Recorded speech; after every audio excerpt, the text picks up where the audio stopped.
Leaf&Buds kind of grew out of a friendship between my friend Kartini and I. So we met through tea and just at our local tea house. And we were both kind of at transitionary periods of our lives and our careers and things. And we were finding ourselves leaning more and more into tea, the community around tea, learning about tea, exploring new things. And it just became more and more something that we both wanted to pursue and share with others. And so Leaf&Buds grew out of that, really a friendship between two tea buds. We host events and tastings and workshops, sometimes publicly. So, we list our events and people can book on, or we collaborate with other people. So we've done collaborations with London Tea Friends, the London Tea Festival. We've been there, and we've done a couple of collaborations with hiking retreat. So, incorporating a tea tasting into a retreat kind of context. And we're looking into doing more of this kind of thing in the future as well, with what other sorts of wellness retreats also. And then we offer private tastings as well. So people can book us and we'll put together a tasting based on what they're interested in learning about. We're talking about the distinction between, well, in the UK, we have kind of this concept of tea being something you put in a mug in a tea bag, add milk and sugar maybe, and the word tea refers to this. But tea is so much more than just that. And tea in its base form really is, the plant Camellia sinensis, leaves picked, leaves processed, loose leaves, not necessarily dust in a tea bag.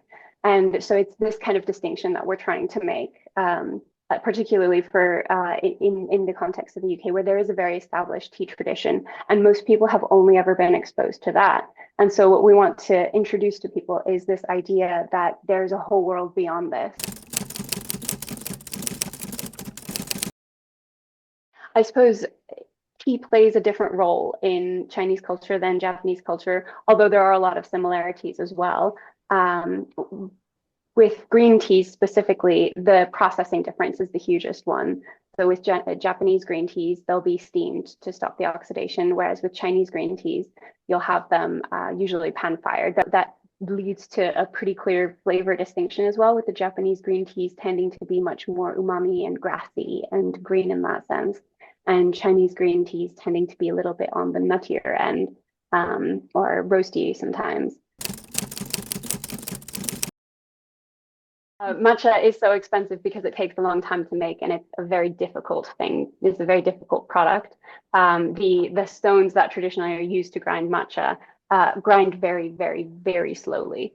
And so the amount of matcha that a factory can produce it's just constrained by what the equipment is capable of handling. And this is what people don't know. And so when you expect to buy a ton of matcha for certain amounts of money, the amount of time it takes to produce that, the amount of resources it takes to produce that, matcha is also shaded for 4 weeks.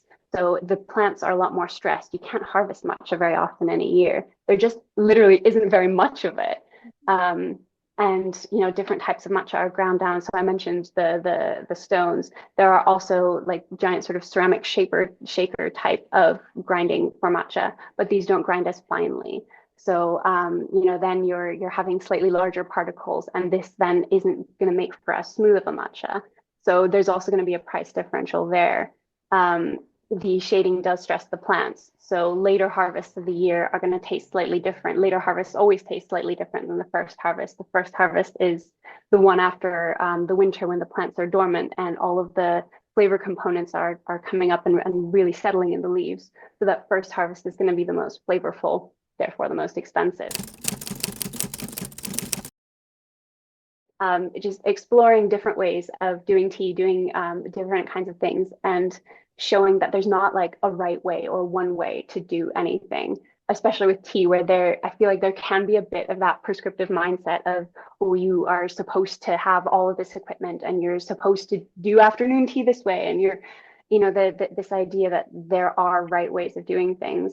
And I think that's a misconception that we have to sort of dispel through curiosity and play and exploration and learning. And so I just want to encourage people to lean into that, however they want to and however they can.